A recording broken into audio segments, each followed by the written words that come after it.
Yo, people, welcome back to another episode of All You Can Eat Chelsea. It's been a couple of weeks. Not really much has happened, has it?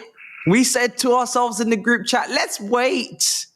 Let's wait for the Arsenal game to take place because, then we can have more to discuss. And then on the Friday, we make 2 signings. We're like, oh, there was something to discuss. And then we come after the Arsenal game, after watching that, what is there to discuss? Really, I mean, it was such a terrible, terrible game that, I can't always find words, so I decided to hypnotize the fan base, and Miz decided to go down the sarcasm route as he has been for the last week or so. But I don't know if we're going to do that today. Today is the only place. Here is the only place we can speak freely. Eunice, if you're wondering where he is, he might be with us soon, but I haven't heard from him just yet. He just messaged. Oh, he just messaged. Oh, great. Is he okay? He'll be here soon. He said he'll be here soon. Okay, cool. Yeah, maybe, because he wasn't feeling well yesterday, but we managed to get him here today, guys. Javon, brother, I'll start with you. Welcome back. How are you feeling, brother? How are you doing? How is life? When life is lifing, you have to life, because if you don't life, well, that will be end of life. Facts. So I'm doing okay. I'm doing okay on the life front, but when it comes on to football, bro, what's the word? It's very dire. It's very non-exciting, and it's very, very, very non-interesting at times. This club has managed to take the excitement and the hope in the air it gave me at the start of the season. All of that, you're too happy. You're too happy. No optimism for you, Javon. So, yeah. I am just watching the football because I make content on the football these days. Miz, before I introduce you, Javon regrets so much in the last 6 months. This brother was happy, go lucky, no problems, and then he thought, oh, this football thing looks fun. This looks nice. Let me get myself involved here, a little dibble-dabble. Man saw the buffet and thought, let me just take a couple of little things from my plate. Now this brother's got food poisoning. He don't really want to be here. How are you, Miz? How are you doing, brother? Me, do you know what? Surprisingly good since I've turned heel in recent weeks. It's been fantastic. I can't even lie, because Matisse, it's actually quite depressing to be sad all the time. It's not a good state of mind to be angry and sad every single time watching Chelsea, whether we win, whether we draw, whether we lose. So I've taken a stance that as long as this club is going to act like a fool, so will I. So will I. So will I. But I get it. This is a safe place for all of us. So I'll keep the foolery aside for this space. But yeah, as soon as you guys all get back to my channel, don't expect seriousness anymore. Because honestly, how can we be serious, Matisse? How can we be serious about anything? Do you know what I mean? Yeah, we've spoken about this before, which is there's many ways to follow your football club, and everybody has their own opinions and beliefs about what we're doing, how we're doing it, how we're structured, how we're building, if we're not. But one thing you can't ask people to be is dishonest to what they believe, because why are you following them? Why are you subscribed to them if you're not there to at least let them be honest with themselves and hear that perspective? So once that perspective has been given multiple times, what else is there to do but to have fun? Because I didn't come here to this platform or to any of these platforms to depress you guys. I didn't come here to cuss my club. If you remember rightly, I was the propaganda man. I was the man that that can in regards to propaganda and pushing people and praising people. I love that. That's my favorite thing to do. That's far more in line with my personality on here. So when I'm in a position where I have to criticize and I have to cuss because it is my opinion, that I have to give out a little bit because we are operating in an irresponsible way. I can only do that so long and so many times a week before I'm like, do you know what? I didn't come here for this. And I'm not going to turn my platform into this where it's just every day, everybody cussing, everybody angry. I came here to make people happy. I came here to make people laugh. I came here to make people think. Came here to entertain, whatever you think. But I didn't come here for this. So I'm going to still do what I do. I'm going to rock up with my ideas, with my creativity, and I'm going to take you through the pain in a different way. Because you can, if you want to go through the pain in the other way, you can get that medicine from the pharmacy. You can. Someone is there to serve at the desk, but it won't be me. Because I ain't a doctor. I'm not a doctor, brother. I might come with a prescription every once a week, but I'm not going to be there every day. Yeah, we're understaffed, I'm afraid. You know what I'm saying? Well said, man. Like similarly with me, like moving into every game, every watch along. I don't know about you, Matisse, and I don't know about you, Javon, either. When you watch it, like I'm depressed before the whistle is even blown. Like I'm sad. Match hasn't even started. I'm looking at the lineup. I'm already like I'm sad 30 minutes before the lineup. Why am I sad? Why am I so upset? I should be looking forward, like, yeah, come on. Yeah, match against Arsenal. Come on. What you got for me? Yeah, come and they're not even in their best form. Come on, what you got for me? I'm not pumped. I should be pumped about it. Let's see what my boys got for me. You know what I mean? Listen. I'm looking at this Arsenal fixture like this. Yeah, I know we're dead. But that's not just Arsenal. That's with every single team. So, I'm sorry. As Matisse said, I didn't sign up for this. I'm not going to do that. We've done it. First season under the new ownership, when we finished 12th, that was a bit of a shock for all of us, but it was a new kind of shock. Like, it was like, whoa, we've never experienced this for a while. It was a long time under Roman, and then we followed it up by winning the league, right? The season after. So it was a bit different the first season, no problems. We all suffered. Then I suffered last season as well. And I'm suffering this season. No. Suffering's over. Now it's on my terms. Now I'm going to fool around. Now I'm going to laugh around. Now I'm going to make mockery of everything. And you know what? People are actually appreciating that. People are like, do you know what? It's good to laugh about it, or else you're just going to cry about it. You have to. Do you know what I mean? Your life expectancy will go down if you don't. Yep. I was about to jump in and say, there's nothing more frustrating watching the match and 45 minutes runs off and you're like, what the hell am I going to talk about in this review? Literally nothing happened. You know that meme? You know that meme where the stick guy is drawing and he's poking at something and they just say, hey, do something. Please, do something. That's me. That's me half the time. It's been a while since a game has put me to sleep.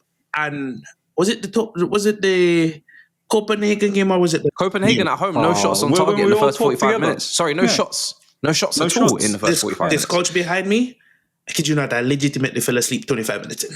And I'm like, oh, we won.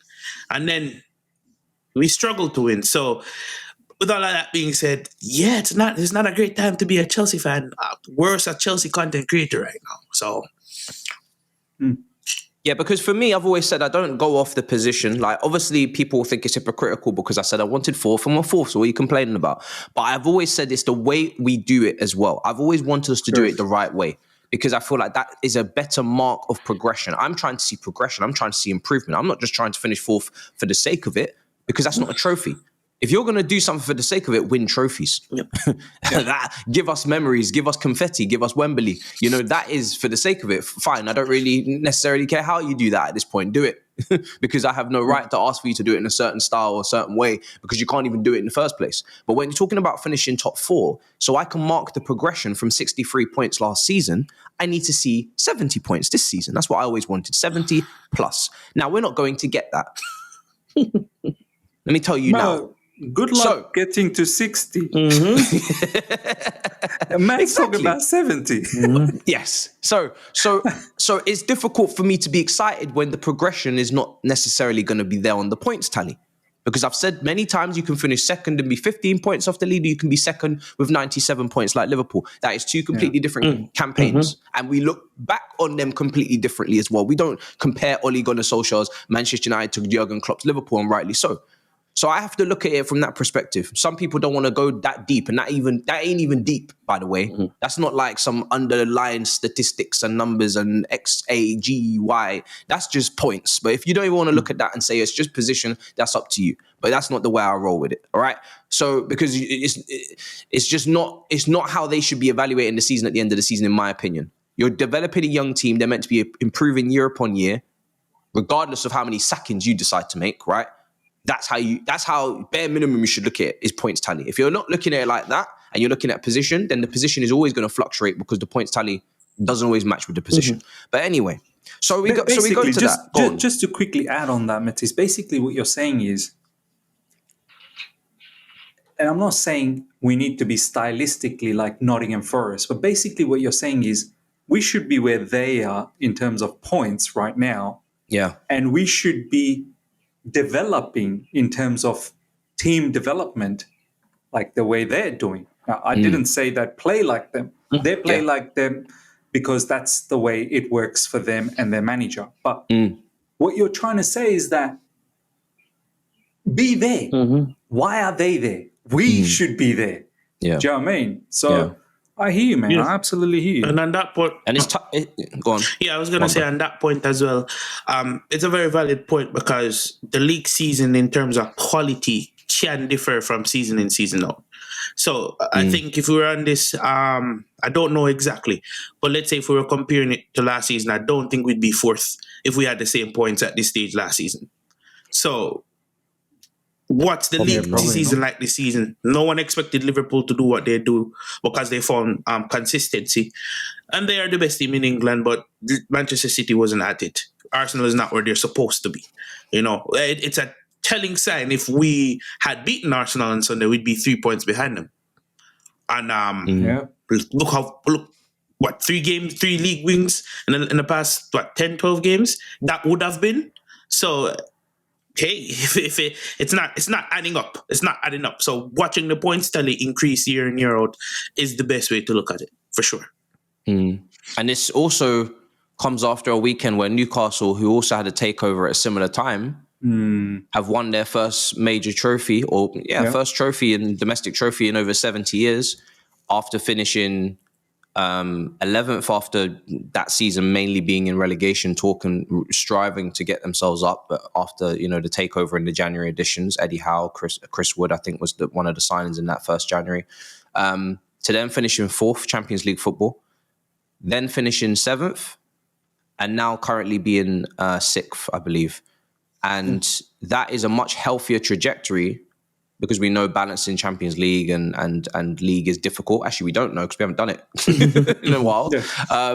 We're going to find out, hopefully. But they have had PSR issues. They've sold Minter, they've sold Elliott, and their recruitment has been borderline flawless. There's only been maybe a couple of errors or mistakes on their part.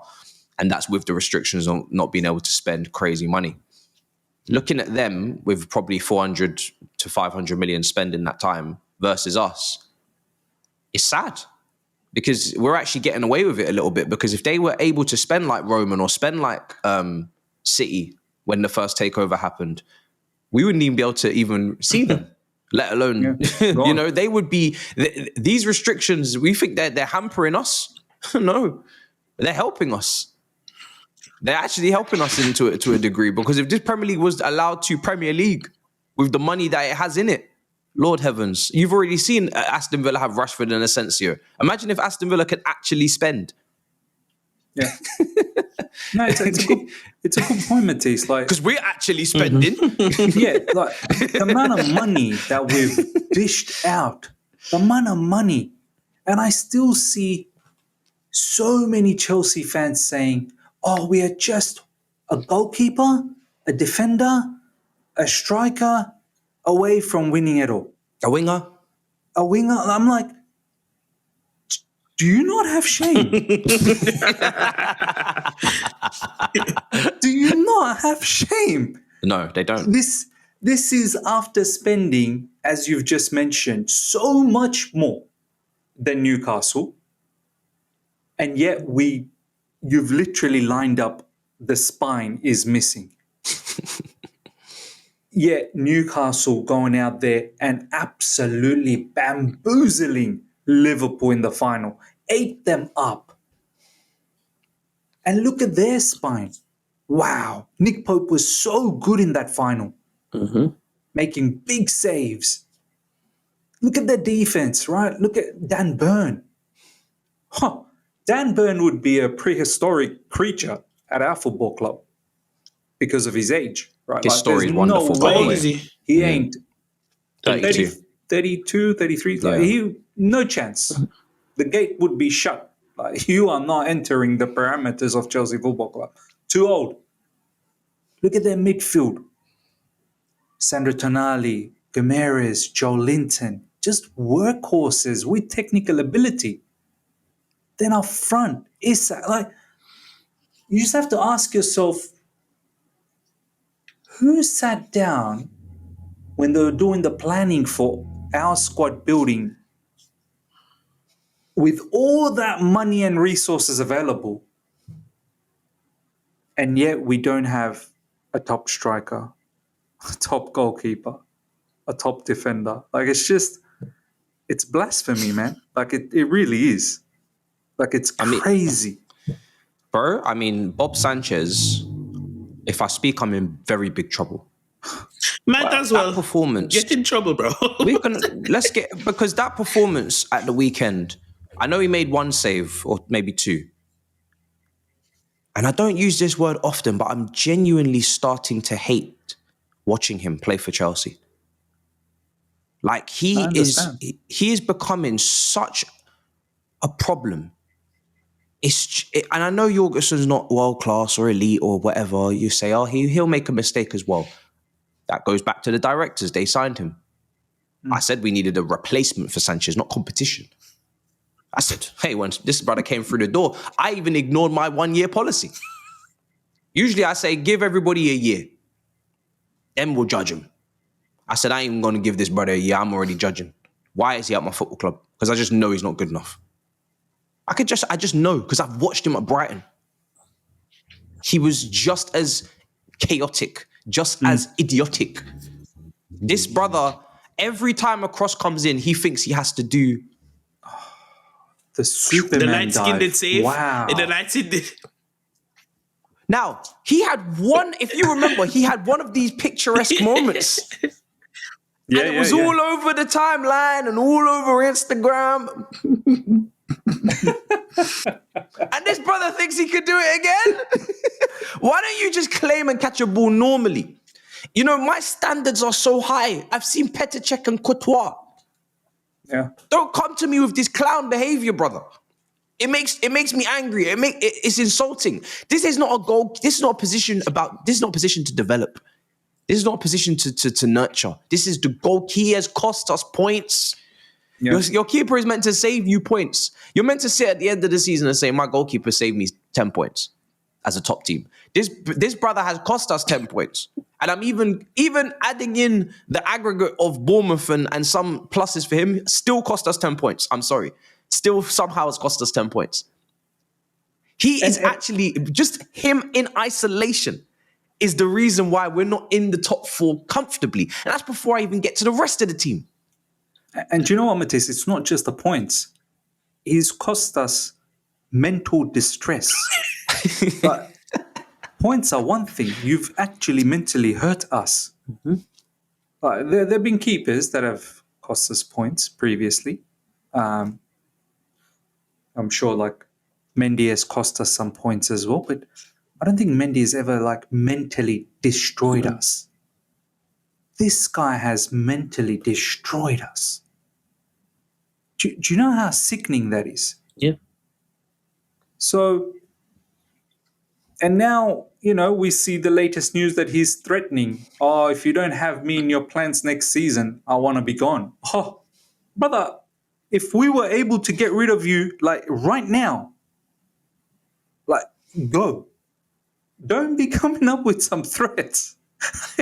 Who are you threatening? Oh, no. It's I'm one of scared those. he's going to go. It's one of those who's going to tell him moments.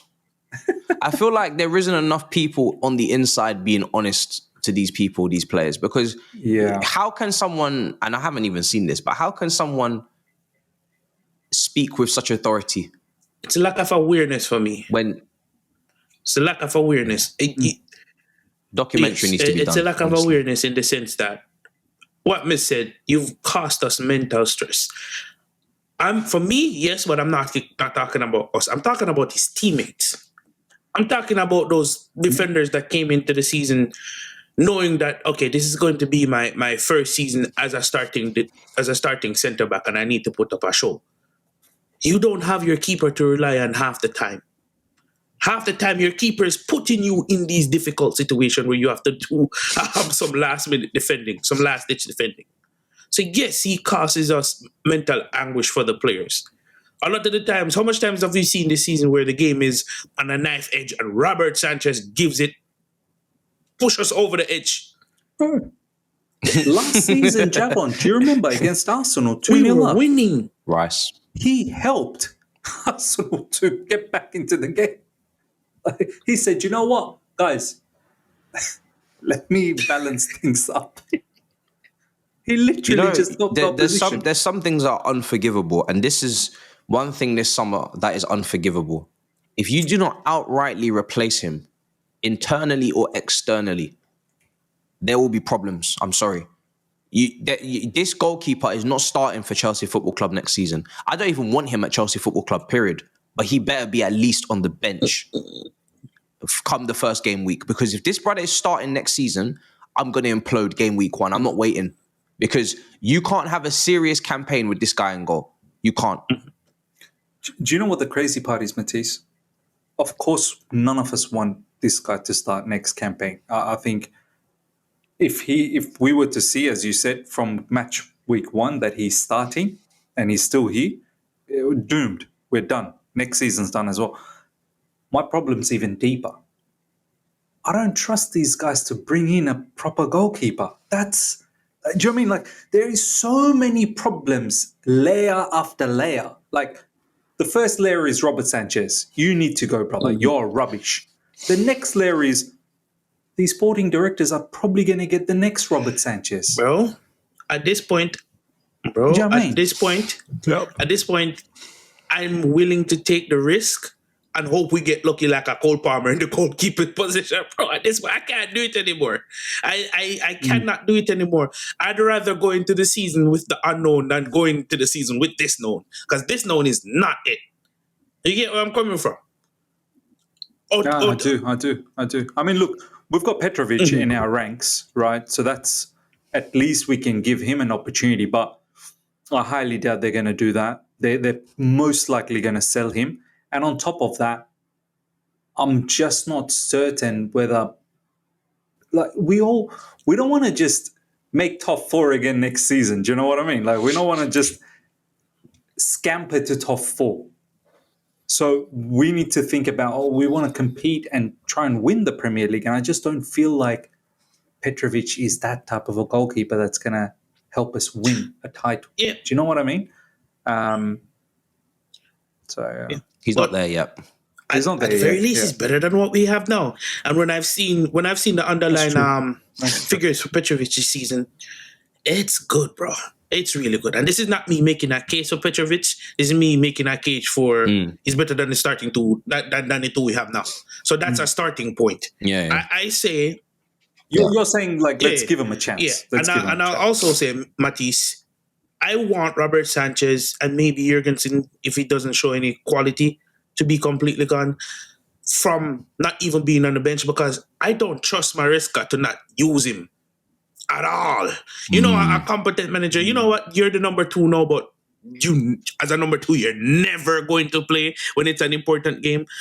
I don't trust I don't trust Maresca to not bring him in randomly from time to time. I don't trust him in cup games. I don't trust him in any form of competition that we will play next season. So I don't even want him at the club. This is where I have very heavy criticism from Maresca. Why does he keep bringing this guy back in this team? That's true. He can't even seem to give Jorgensen 5 games on a spin and just ignore Sanchez. What is it going to do? Is it going to kill you to just ignore this man for 5 weeks? 5 games, just ignore him. Pretend he's not there. Stop flip-flopping. Oh, well, he's going to be second choice now because Jorgensen's going to get a chance. And, naturally, I've changed my mind. I'm going to put him back in. Like, would you just make a decision and stick with it? Yeah. Because this is not a position that's meant to be rotated in the first place. And if you have to rotate it, that's already damning on the football club. Because you're not meant to be rotating goalkeepers as a top club. So if you ever get yourself into a position as a top club where you have to rotate your goalkeepers, you've already messed up. However, once you have done said rotation, leave it alone. Yeah. Leave it. Let them run for a few games. You're right. Like, I was actually so shocked and baffled by the fact that we all saw you drop Sanchez. Like, you've dropped him. And you've brought back, you've given Jorgensen a chance. The very moment you get the opportunity to bring back Sanchez, you bring him back. Like, what kind of credibility does that show? Do you know what I mean? Like, how would the players feel as well? Like, if we were players in the team, let's be honest, we're talking about other players and goalkeepers and who's doing clangers and whatnot. If us 3 are players and we start and we see our manager do this business with the goalkeeper, I'm thinking... I'm not speaking out Colwell speaking. Do you know what I mean? Like, I'm a little bit bemused by the situation. Like, why has the manager done this? Like, Sanchez has made errors after errors after errors. All right, let's park him for a bit. Let's just park him. Jorgensen, you get 10 games. Let's see what you got. No. The very moment Jorgensen makes an error, alas, all right, Sanchez, you're back on. Like, as if we've not seen everything about Sanchez previously. Do you know what I mean? So you're right. Like, Maresca definitely deserves blame, and it shows a massive lack of character on this manager. Do you know what I mean? Like, all this praise that we gave him earlier on, he's so upfront and he's so transparent and he's so this, that.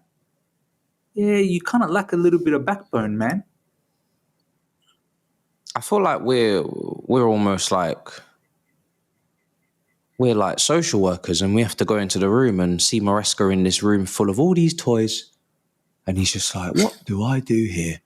And he just picks up the sharpest tool in the room, which is Sanchez, and just starts fucking moving mad. And it's like, yo, let's take that away from him.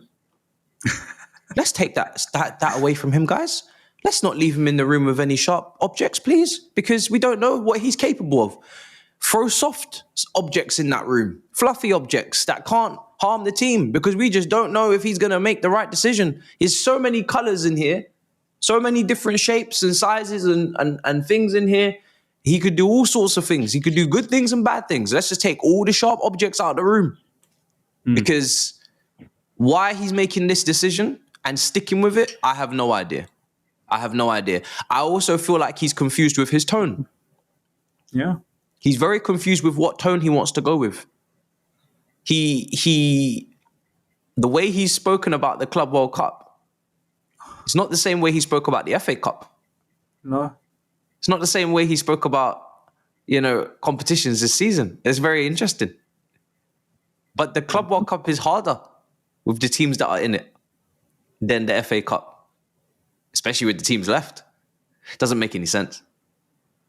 But Maybe it's more money. I don't know. More revenue. I don't know. It's not even about that. I mean, I'm sure he would have known about the money factor, but it clearly tells me these sporting directors and the owners are sitting down with him on a regular and saying, Maresca, today this is what we are going to learn. Chapter 1. Let's talk about putting the FA Cup down. Club World Cup. That's chapter 1, right? Chapter 2. Let's talk about how you're going to handle Robert Sanchez and Jurgensen in the media. Like, this brother, I don't think whatever he says in the media, it's not him. No, that's why I don't cover previews anymore. It's not him. I'm not listening to him. I'm not responding to what he's saying. I'm responding to what the journalist report. Same thing, just vocalized. So there's no point. Yeah, I'm not getting his opinions. When it comes on down to anything. Maresca, it's reached to the point where I'm questioning his mentality. Right? We've seen it's a fact because we've seen what Robert Sanchez has done, and you keep picking him. Are you seeing something that we're not? Are you one of those guys that's saying I can save her? Because you can't, brother. Can't. Robert Sanchez can't even save himself. At this point, you're picking him because you want to. And that's where when I see the discourse on Twitter and in discussions with other Chelsea fans, when they have this aggression towards Maresca and they're moving mad with some of their takes, and they back it with, look what he keeps doing with Robert Sanchez, there's no rebuttal. What are you going to say? So at this point, I think it's a mental thing that he's trying to believe in Robert Sanchez. You don't have to believe in all these players when you're just not good enough for this specific level. If they're on the field, yes, support them. But off the field, you don't even have to select them to be on the field to put us in this precarious position where we have to support them. And then when it comes down to the mentality of the Cups, I think I kind of want to believe, the positive guy in me wants to believe, oh, he's just looking forward to next season. When next season gets kicked off, we win the Club World Cup and then we go on, we'll start the season well. But then I'm looking at it. We got out the FA Cup pretty early. Yes, the squad was bad, but he was the same one that selected that squad for the FA Cup, for the Carabao Cup. We dropped out the FA Cup and we're struggling in the Conference League. Nah, there's something going on. There's something afoot here, and I don't know what's going on. The only thing I know is that they need to fix up pretty soon because it's gonna get dire before it gets really good. It should be a given that we win that Conference League, but those Copenhagen performances are very concerning because they were so bad, home and away, so bad with. The starters coming into this now, not the full B team. This is now some integration of Caicedo and Enzo and Palmer. So bad. Now, after the international break, obviously the hope is that this team is going to be better because Lavia is going to be fit, because Madueke is going to be back. Who would have thought, hey? People be excited for Madueke's return after all this shit. You know what I mean? It's crazy. Jackson's going to be back. However, this is not the same as Hazard and Costa being injured. This is not... Don't paint this picture in your head where now, Captain Save-A-Ho. These players are flawed. These players have inconsistencies. These players have deficiencies. And we know this because we literally watched them before they were injured. Jackson was on a barren run and Madueke was copping more heat than a frying pan, fam. They were cooking his ass. Yeah?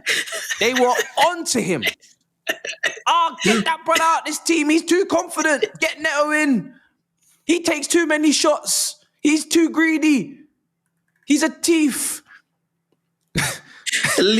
Bro. So don't come now and Jackson?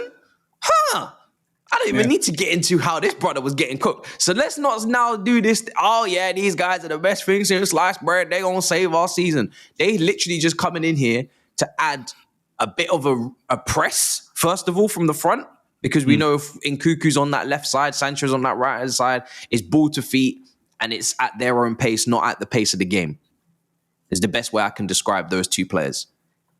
And Madueke, yes, you might get a little bit more shot volume and maybe some responsibilities taken, but will the quality be there? That is purely up to him on any given day. So, point is that this is not Hazard and Costa coming back where there's a little bit of a bit of chip on our shoulder. On a run. Our boys are back. Start the engine. You know what I mean? This is not start the engine. This is not even put the key in the ignition. This is they have a car. There's a car outside. I wonder if there's any petrol in it. We'll find out in a minute. There might not be no petrol in this car, you know. There might not be no fuel in this car. Might have to walk all the way to the petrol station, get the gas, and walk all the way back and fill up the tank. And by the time you're done, that season could be over. So it's purely down to this set of players and manager whether or not they can stand up in this period of fixtures that are coming up, and they're very difficult fixtures. Everton at home is not even easy because they can put up a defense. Under David Moyes, they've had a resurgence. Bro, I think they're one of the teams with since Moyes has taken over, has picked up the most. I don't know the exact stat, but they've picked up a lot of 3 points. They've barely lost under Moyes wins. So this ain't going to be easy, bro. Fulham away is not easy. Brentford away? You think Brentford away is going to be easy? The only game in that run that I'm like, we have to have is Ipswich at home. Yeah. And when I say this, it's not to scare anyone, it's to be real. Because one thing people seem to be afraid of is reality. When I'm saying on the Big Six, I think we're going to lose to Arsenal. So negative. How could you? The betrayal. Hold on a second.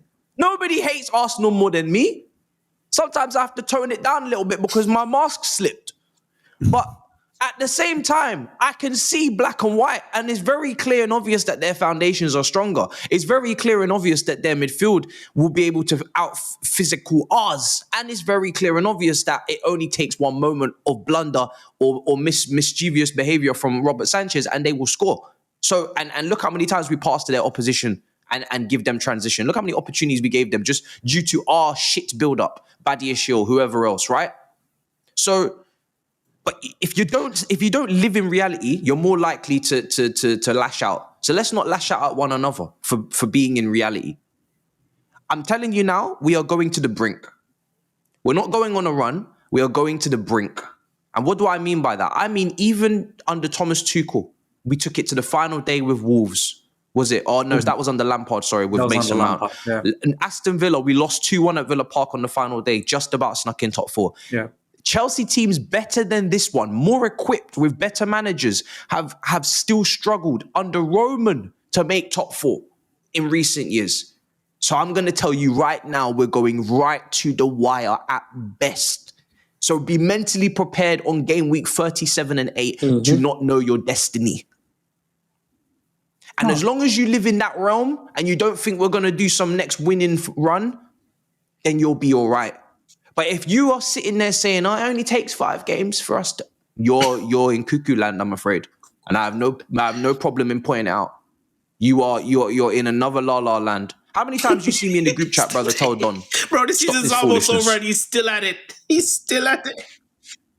Me, Don is going back and forth all the time.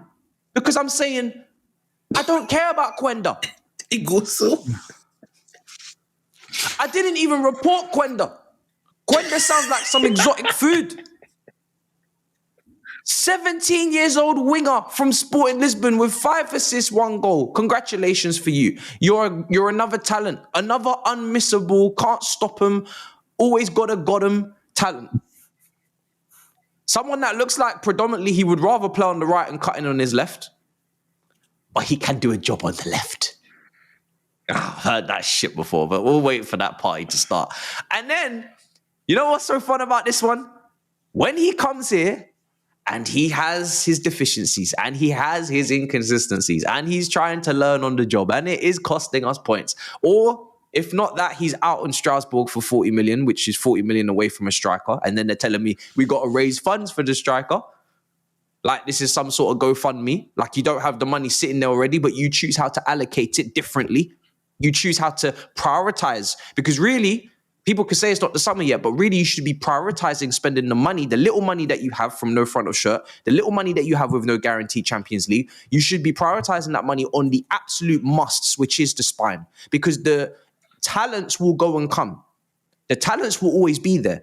If it's not this age group, it's the next. If it's not that age group, it's the next. So if you don't get the 17-year-old, there's a 15-year-old in 2 years that you can get in the same position that you're going to be just as excited about. I promise you. I've said this 2, 3, 4, 5 years on the trot. But we've seen it so many years. Absolutely do need is a spine. Yeah. Just to compete at a stable level. So make sure you get that done first. Yes, do it first. Because if you run out of money, at least you've done what you need to do, not what you want to do. But again, so when this player comes in and they start seeing the inconsistencies, it's going to be, man, I can't be asked anymore developing him. Let's get the next one. For me, it's like I don't have time to be excited about 2026 when 2025 is just only starting and it's not looking rosy. Yeah, and it's a mess. But honestly, it's so well what you said that, and I recently said it on Twitter as well, that X. People deem realism as negativity. Like being real is now being negative. I can't be real. Like I'm seeing, like for example, I've got a water bottle that's sitting right there. I'm seeing a water bottle there. Some people turn around and say, "Miz, that's being negative. That's not a water bottle. That's a bottle of mango juice right there.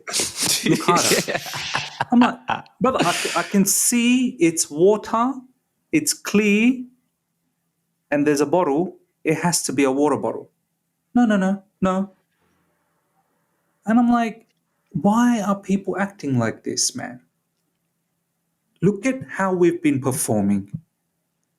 Even with the so-called Jackson and Madueke, when they, like as if we didn't see that when they were playing, like how pathetic we were once the whole, set of players were there. Look at the fixtures that are coming up. How can you actually sit there and go, like, under what precedents? Like, people make judgment based on precedents, right? Like, it's stuff that I've seen and past experiences. I'm going to judge what's going to happen for the future. How can one actually sit here and go, no, we're making top 4? Like, all the evidence showed that we're making top. How are you coming up with that? I can tell you how they're coming up with that base. Because people, and I'm getting this because I've had discussions with people, right? They're bypassing the poor run of form we've had since December and going back to the start of the season. That's what they're correlating to them coming back to. Because they're saying, hey, they're coming back from injury. They've had a mental rest and a mental break from the team. We'll be off an international break and we're not coming directly back into the fold of things because there'll be some FA Cup games. And when we come back, we get like 3 weeks off. And again, people, this is not me defending it because I'm in full agreement with Ms. Matisse. I'm just explaining where people are getting this. We can go on a run of form from, right? No, the reality of it is we are entering the latter part of the season when our tougher fixtures are going to come. And the reality of it is we're expecting people that are coming off of injury to be at a top form or the best form that they've been at in this season, which was when we were on that winning run. That is somewhat unrealistic, to be fair. You're expecting people that are coming back from injury, including Palmer, to just hit that stride. You know that stride where Palmer's banging 4 goals, where it doesn't even matter what Robert Sanchez is doing back here because we're just going to outscore the opposition. That is what they're expecting. And for the first time, I can't hear it because they need to hit some form of, when you're on the runway And the plane has to slowly before it hits top speed before it goes at the start of the runway. I'm not saying, and this is not, I'm not going to poo-poo saying, okay, maybe they can give us something that we don't have currently. Because what we have currently now is dire. I'm just saying, they I'm just saying will. it's going to the realism is it may take some time before we even get back to some form of that level. And that's where that optimism is coming from, is. Well, let's just play this out a little bit, right? So we've got, after this end of this week, we'll have 2 more weeks, right?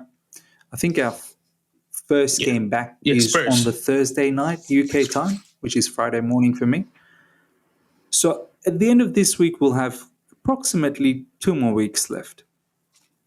I haven't seen any news of Nicholas Jackson back into on-field training yet, like grass training. So he'll have to first get back into like he's missed quite a bit of game and he's had a surgery, no? Am I right? Like Jackson had a surgery? I can't even keep up anymore. What was his injury? Was it something related to a surgery or whatever it was? Because I remember he was in the hospital bed with I think he did have a surgery. Oxygen mask on and whatnot. Okay, so the first news that we've got to hear is he's back into training on grass with the rest of the team. Then he's got to build up his match level fitness that he hasn't done, for by the time he comes back, it'll be close to 2 months, because he got injured on the day of the last day of January window, right? Mm-hmm. So since then, it's almost going to be 2 months. Yeah. 2 months of not playing football. We expect this guy to just start against Spurs, press like a dog that he has been, and link up with Parma like never before, and just set the world on fire. This is what we are expecting from this guy. And on top of that, we need him to be clinical. And we need him to be clinical, which he hasn't been. This is what I don't get, like this delusionary...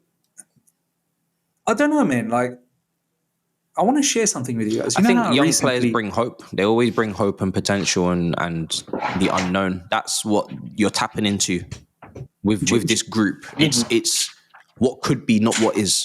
It's what potentially could happen and not what happens. Yeah, so and you always get that with young players. I don't know about you.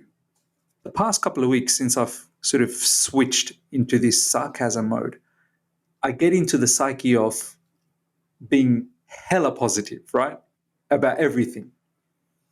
So when I'm talking about certain news and I'm absolutely positive about every bit of detail about this club, deep down, like, it's this feeling of delusion, this feeling of fakeism. Like, I don't know how these people do this on a...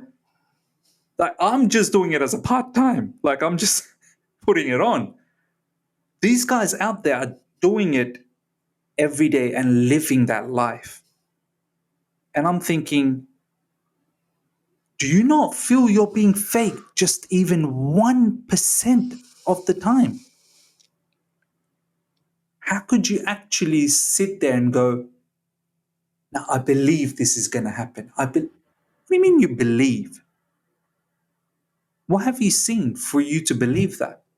I just find that strange. Like, I don't get that. And our owners and our board of sporting directors and our manager now through media, they've successfully brainwashed a lot of people to believe in this. And it's crazy. Yeah, it was quite clear in our poor form that a young midfielder wasn't top of our priority, and suddenly it became at the very top of our priority so quickly when a signing was made. But if there's one thing I will get onto as well, is some of these players that I don't think Maresca can necessarily be as accountable for, because he has no options but to pick them, because we don't have any attackers outside of Nkunku and Sancho. And these two players have probably got the biggest deficit from what they could produce because they're actually of age at 25 and 27. So there is an expectation and a demand that you perform at the top level and what they're actually producing. And I have to say that gap between what could be produced and what is being produced is absolutely disgraceful. Yeah.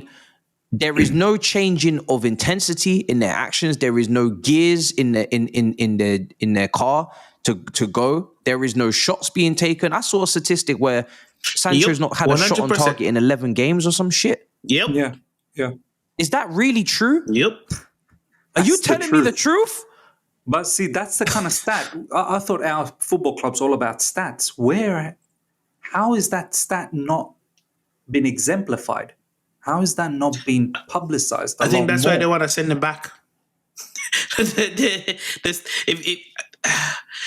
the thing. I remember at the start of the season when everybody was having issues with our attack. Some people are being too selfish. Some people are not being selfish enough. Now it's at that point where we have nothing up front. And that's the nicest way I can say it. Remember when at the start of the season when we were all like, yeah, Sanchez is going to take on his man, he's going to embarrass him, and then he's going to play the pass. This man, he beats the first man, get to the second one, and gets all confused. I don't know if you guys ever played to a certain level, but normally once you beat the first man, if you don't have confidence, you're never going to beat the second one. And I think that's what's affecting Jadon Sancho right now. All of that derives from him trying to be too safe. And I've had discussions with United fans and they're saying he's just not that type of player. And what kind of player is he? If you're meant to be this guy with this great skillful ability, much like we've seen in the third season at Dortmund, before he went to Manchester United, he would beat his man and take a shot on target or play a final third pass. And I've been defending him up until the other day that he needed a focal point up front. But you're going to now tell us that if you don't have a focal point, you're completely useless. It's not good enough. And then to get on to Nkunku, brother man, if you're checked out when you get selected to play, tell the coach you don't want to play. It's better than what we're seeing right now. I can't watch these games, and it's making me resent RB Leipzig a little bit because this is the second player we bought from you in an attacking sense that has done nothing for us. You're supposed to be. At one point, he was meant to be the partner to Mbappe in that France national team when Griezmann leaves. You're telling me World Cup is next year. Even if you're checked out, you still can put in a run of performances to warrant a top club coming in and signing you? You're telling me in this form when Chelsea is dire and in need of something, when Cole Palmer isn't even there, you're telling me you can't rise to the occasion and give us something? Instead, you're the oldest player in the starting 11. And you're falling to the wayside. You're reverting. You're coming back. You're falling in line with the kids. You're not leading them. Neto is having more work rate than you. And Neto's stats in the league are nowhere close to your all-time stats. Neto's all-time stats is nowhere close to your all-time stats. So these two players are absolutely dross for our football club. So whatever decision is taken, there's no one that can put up an argument that's going to defend this nonsense. It's almost like the young players need leading and the experienced players are disinterested now, some of them, because there's so many young players to lead that they can't even focus on their own game or they can't even focus on their own expectations and objectives of trying to actually win things in their career because it's just everything's just getting suppressed. Oh, you came to this club and you thought you were going to be competing? No, compress. You thought that was a priority to be at the top? Compress. You thought we'd add more top players on top of you, so compress more young players for you. You know what I mean? It's like, and it's just, it has to be partly an us problem as well. How many players have come to this club that had ability and it's just disappeared? At some point, we have to take responsibility and be like, no, it's actually Chelsea that's doing this to these players.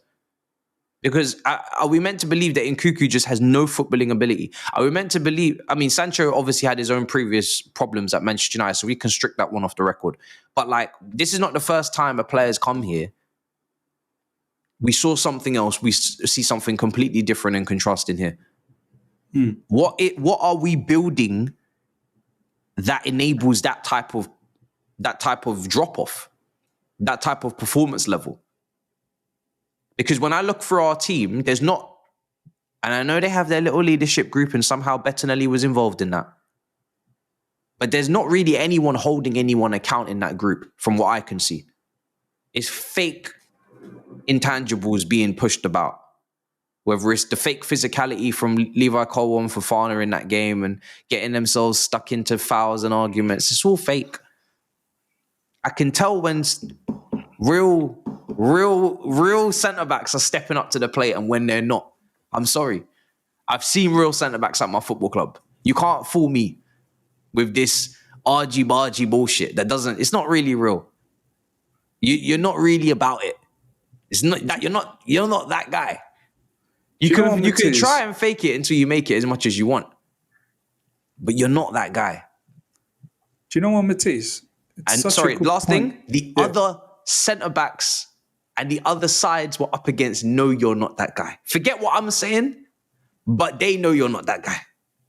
Strikers in this league know you two can be bent over and backsided, fam. I'm sorry. Yeah.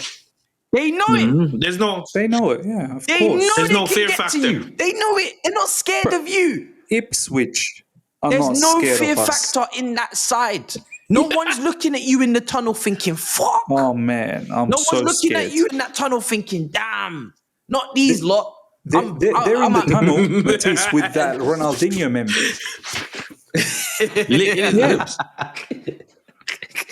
They're in the tunnel licking their lips going, I'm gonna feast. Do you know what I mean? But coming back to the point that you said, which is so interesting, what has happened? Because in recent times, players come in, they don't do well here, but then elsewhere they probably are doing better. You contrast that with our days when we had the elite mentality, the elite team. Would you say players like Willian or Pedro or even Oscar, like, would you say they failed? Like Mata? Like, no. So understand the group they were going into and understand the group of players are going into now. Those players predominantly succeeded because they were surrounded with monsters. They go into the dressing room and it's just monsters everywhere. Like, oh, wow. Now players come into our dressing room and I didn't even know about you before. Like, who are you, by the way? Can you introduce? I'm not really sure. But how many people knew about Nicholas Jackson before he joined Chelsea Football Club? Let's be honest. Yeah? And that's just an example. I'm not just putting him, like, throwing him under the bus or anything. That's just an example. So it matters, man. To have a balanced team matters. No one's saying don't get your gems and your 17-year-olds. Like, no one's saying don't do that, but one or two is enough. You're not going to get every single one from that generation. As Matisse once again said, every other year someone else is turning 17. And someone else is the next big thing. And if you're signing every single time they're turning 17, you have... What do you have? You have a squad school. Of 17-year-olds. You have a nursery. You have a school. You don't have stagnant progression. Balance. What do I mean by that? You get to a certain level and you don't progress past that, because then you're still going to have to be developing players. It should be in the mode where if you're going to go down this road initially, the initial set of people you go down this road with, they need to be fully developed and move on before you replace them in the next 17-year-old, right? Because you need to see what the peak potential is with proper structure to see if they can, let's say this. Exactly. Yeah, because otherwise we can't even judge what you're recruiting. For instance, Leslie Okachuku, people are telling me he's going to be sold this summer. Why? Exactly. I haven't even seen anything yet. Yeah. I haven't even been able to judge the potential of the player. I thought there was some talent. Nah, we have to sell him. Sorry. Why? Because we're bringing in this other guy. So in a year's time, you're going to tell me, we have to sell this guy.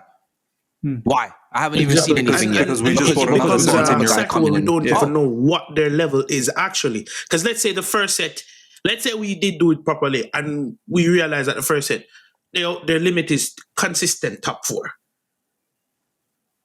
Then we can say, you know what, let's start to bring in some other people that can maybe push the barrier a bit. Now we're just at that point where we don't even know if consistent top 4 is the thing.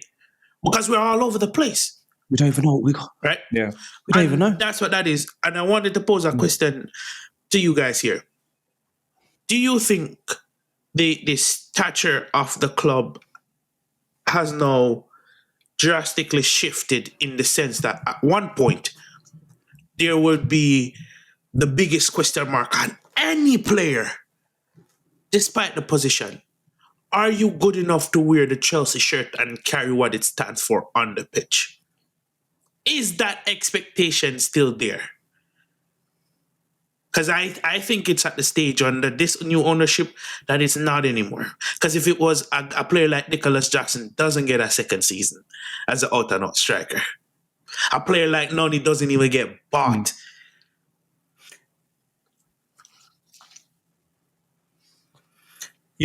Nicholas Jackson, right? Yeah. You guys remember Solomon Kalou back in the days? Solomon Kalou scored some important goals in our history, right?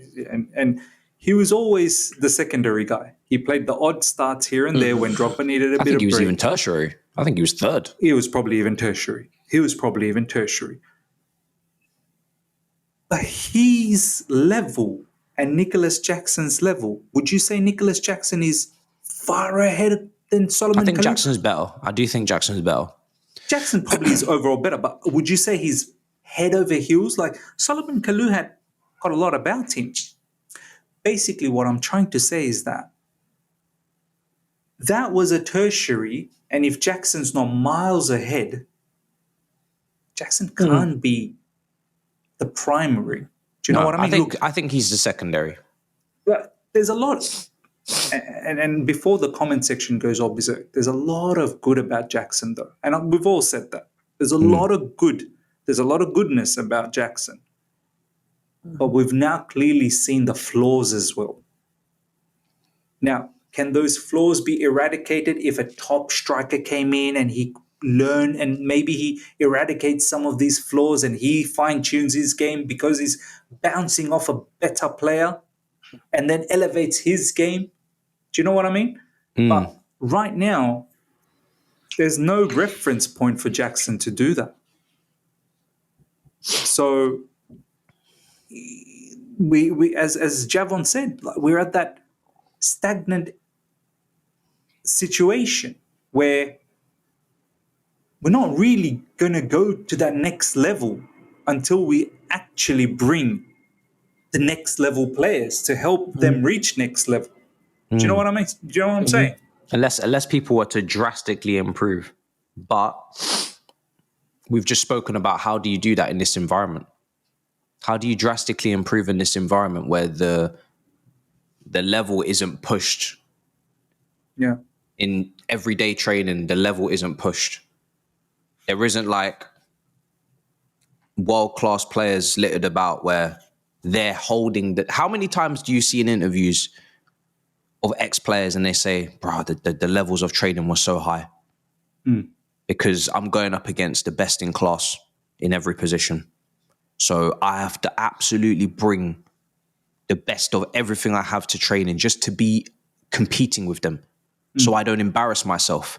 And that consistent day in, day out work of Elevates competing with you. the best, elevates them. So then when they get to the match, it's easy. Like, bro, I've been playing up against Ballack and Lampard Nessian all week. I don't give a shit about you, Jamie O'Hara.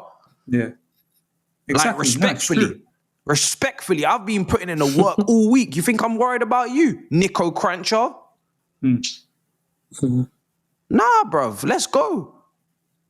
But that isn't around now. And one thing we were speaking about before we started recording is clubs are not allowing players to develop at their pace in good environments anymore. They're not even allowing them to develop. People are getting excited about signing a 17-year-old that is not ready.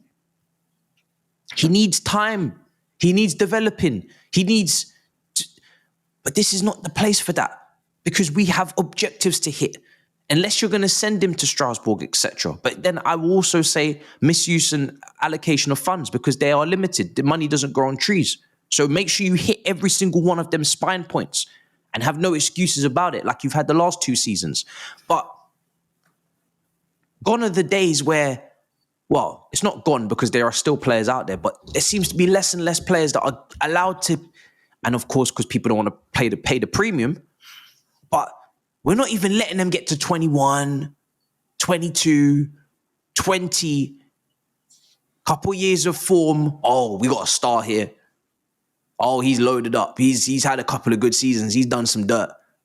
Now I have something to get excited about. At least 2021. Hazard, Lil, I'm excited. Because that brother's been mashing work. Yeah. And I'm like, yo, we're about to turn to another gear.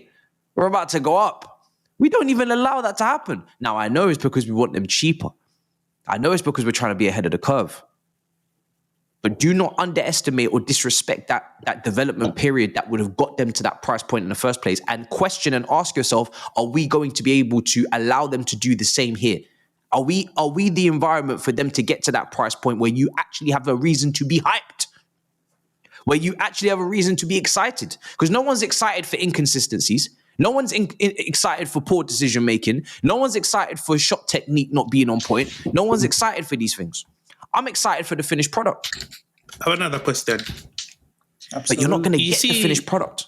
The statement you just made where we want to sign them before they go through that breakout season, essentially, or to get to the price point where they're worth these 80, 60, $90 million. I understand that with some, it's better to get in early than not. Do you think it's because of how the club is run why we keep on going down this mold? In the sense of we can't negotiate. So even when they hit that price point, we can't negotiate to the club to say, hey, you have a talent on your hands. We understand he had just had a breakout season. Chelsea's the club for him, but we're not going to go past a certain price point. And to get that player actually over the line once he hit the 80 million, 90 million worth. And another thing, has the club diminished enough on a public scale where these players don't even want to look at us as a big club anymore to come to us? So that's why we are now, instead of we're doing it intentionally, now we have to do it because the club is in such a state where if they do hit that price point, they're not gonna even want to come to us anymore.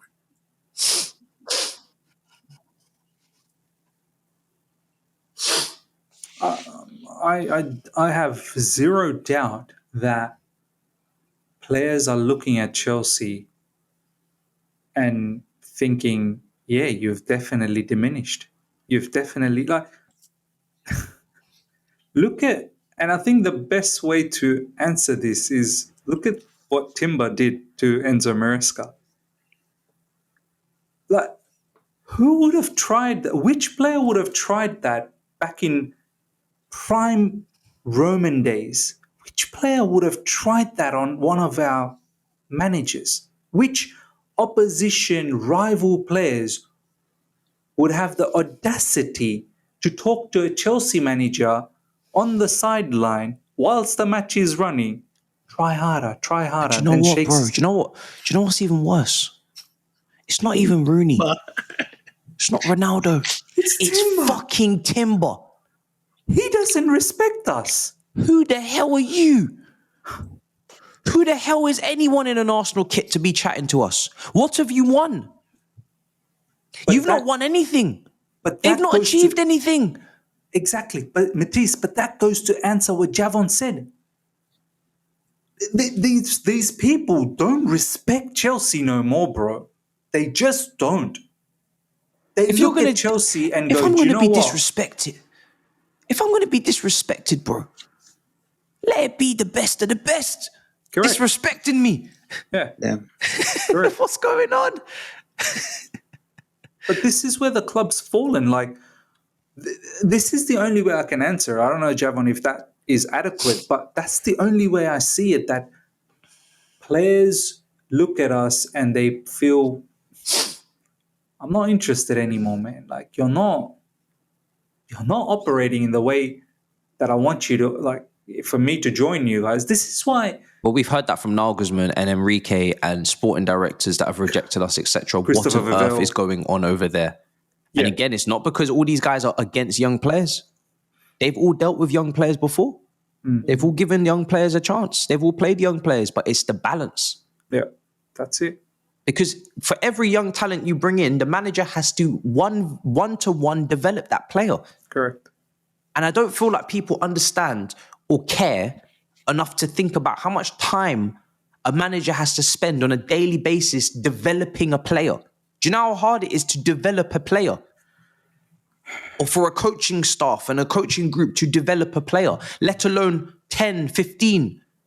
Yeah. And whilst they're doing that, they're taking time away from the tactics. There's only so many hours in a week. They're taking time away from just all the other things that have to be done. Set pieces, opposition analysis, all of these things that have to be catered for so we can get results. And players that have already fully fleshed out, that have already developed, that already know their way around the block that we're coming up against, they're having the same hours in the week to improve and elevate, and we're spending all of that time developing. People are talking about when Mudryk was available, like the manager didn't have to literally hold his hand. He was giving instructions on the sideline at Chelsea Football Club. This is not Sunday League. This is not under 14s. Why is my manager having therapy sessions one-to-one with one person in a football match when the game has kicked off? He's meant to be looking, overseeing at the whole game, making sure that tactically we're ready, we're astute, we're set up. Thinking about in-game management and changes and subs. What can he tweak? And it's become okay to say, oh, but this guy needs extra support. What? Yeah. What on earth is going on here? Seriously. No, it's and what are people getting out of this? More importantly, yeah. What are you getting out of? Like, what pleasure are you getting? Because I know what they're getting out of it. So that's fine. I even know what some of the players that are shocked to be here, and their eyes are bulging out of their sockets, thinking, "Damn, I can't believe I'm at Chelsea Football Club." I know what they're getting out of it. What are you? Ask yourself, what are you getting out of it? Because we're not playing good football. We're not entertaining. We're not free-flowing. It's pretty hard to strike up a relationship and chemistry with most of this lot because they'll be out the door so quickly that they came in. Yeah. What are you getting out of it? Because you need to remember, and it'll be disagreed with, but you are the most important thing at the football club. How many times do I have to say the players are coming and going? The ownership is coming and going. The people that cover it, journalism, is coming and going. Who is the constant? Defense. You! If we're in the championship, it's you that has to bear the consequences. Nobody else. And this is so are why you happy?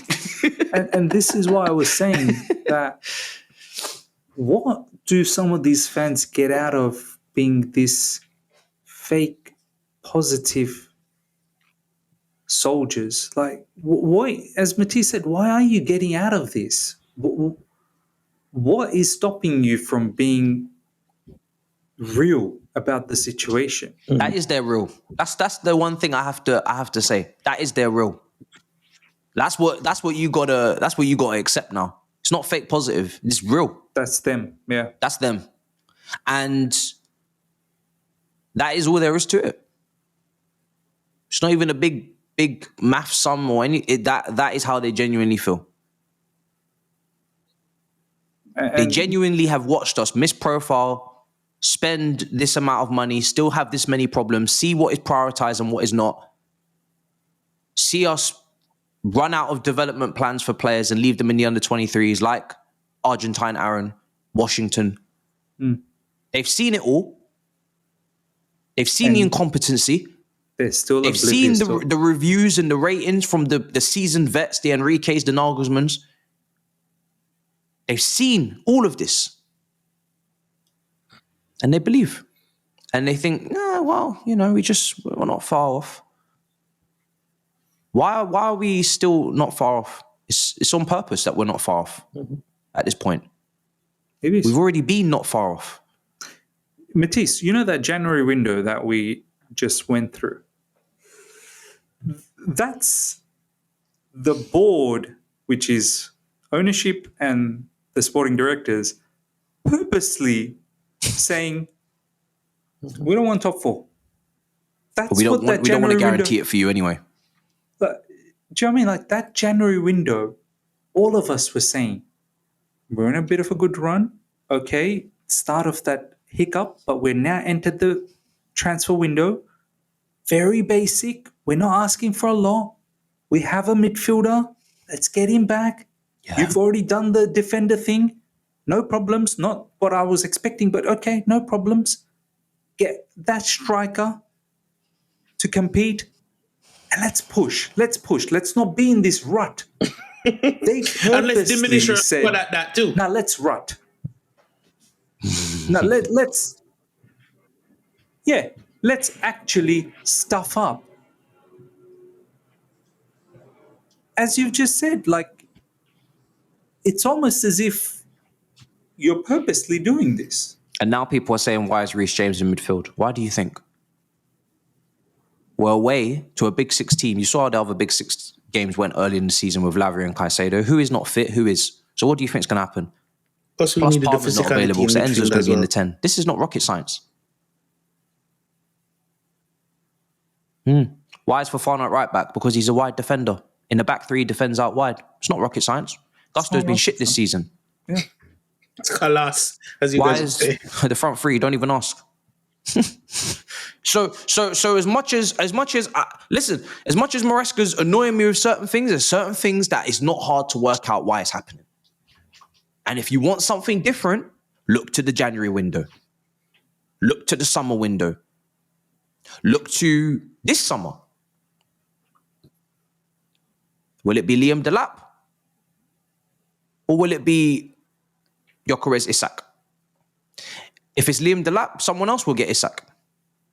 If it's Liam Delap, someone else will get Gyökeres. Matisse, I'm not even sure whether we get Delap. Forget about we'll get Delap. Gyökeres and Isak. If Switch will get relegated, and we'll work our magic. We know him personally. He was at City. Maresca remember, there's still Victor Osimhen floating around out there. Nice fee, nice wage. Matisse, Lovely, I'm easy not deal sure to do. whether Delap is easy. If Isak is moving, and he's not coming to Chelsea, if Isak is moving, I saw some rumours about Newcastle lining Delap up, and I can see that happening. Why would he want to come to Chelsea? No, he would love to come here, surely. If we can't attract an Ipswich player, I would like to relinquish my duties. I'd like to. But see, this is the thing. He's not really an Ipswich player. Like he's not. Obviously, he plays for Ipswich, but he's not really made out to be an Ipswich player. God. He knows he's far better than that. Now, does he stop himself at Chelsea? Yeah, he does. Or does he say to himself, nah. Matisse, you're sounding why very... do I need to take this detour? You're very entitled, my friend. When I can just... I know I am. Sorry, but I'm not willing to drop to these levels. I like how Javon said that. I'm not dropping to levels where we can't attract a player from Ipswich. This is not a playground I'm kicking ball in. I'm sorry, I'm not playing in this. I'm keen to see what happens. I'm very keen to see what happens this summer. I was under the impression that Delap is in the bag. I'm not so sure. I'm just saying put that the lap in the bag. I'm not really sure whether I'll need to see what happens, because one, the player would have seen the nonsense that's happening at this football club, and two, if the price range is anything above 50, 60 million, yeah, don't be surprised if another data statistical type of striker that we've not heard of, but all of a sudden, as soon as the link comes up, this was the one.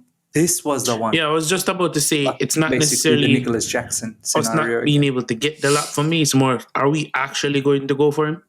Are we actually going to sit down and say, hey, at the very least, if we're not going to get a striker that clears Jackson, we need someone that's going to compete with him and potentially either do better than him or push him to do better. I don't want to go into another season signing a Mark Gue type player at the time when we start Mark Gue.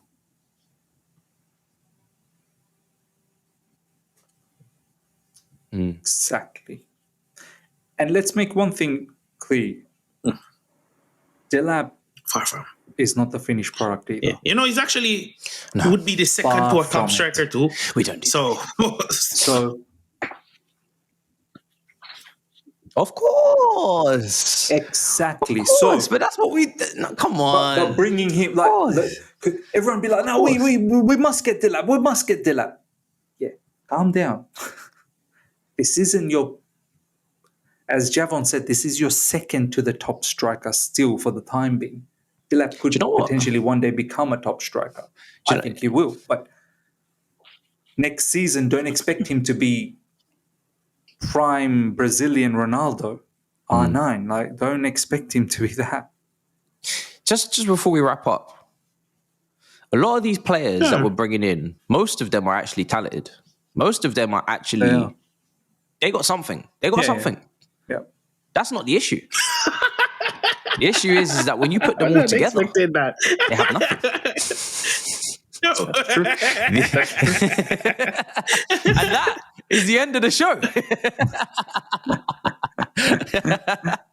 Simple. That's all I have to say.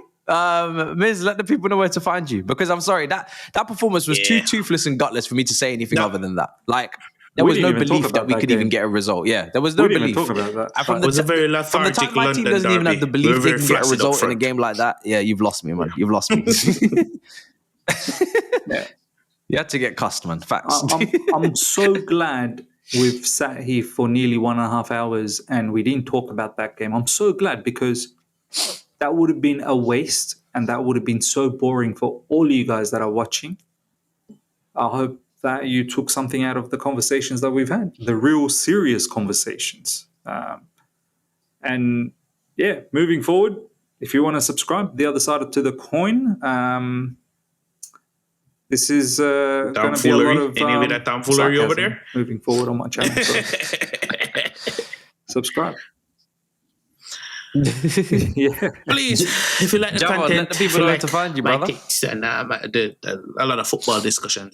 If you want to hear Robert yap nonsense and I debate him for a couple minutes on my channel, and just want to come over and have a good time on my channel, you can follow me on the Final Whistle podcast. Like, share, comment, subscribe, all of that good stuff. And I have Goonie, so Goonie is on there as well. So we have serious discussions.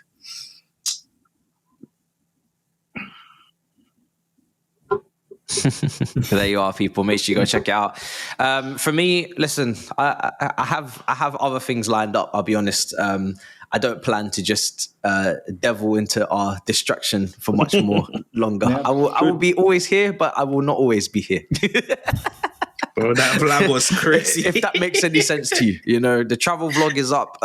Go check it out. nice for one. Copenhagen. We're gonna have fun following this club one way or another. Do you know what I mean? If it's not with the football, it's gonna be in some other capacity. And yeah, there's other things coming as well. You know, I know a lot of you like the homegrown podcast, so we are going to relaunch. We are going to bring something back for you there. And yeah, rival reviews are there. I'm very much enjoying watching other top teams play against each other in the Champions League and seeing top quality football, top players going up against top players, and jeopardy and tense and high stakes. I'm enjoying all of that. So we'll still continue to review that towards the back end of the season. So yeah, that's all I have to say. Until next time, big up your damn selves in a bit, people. Peace.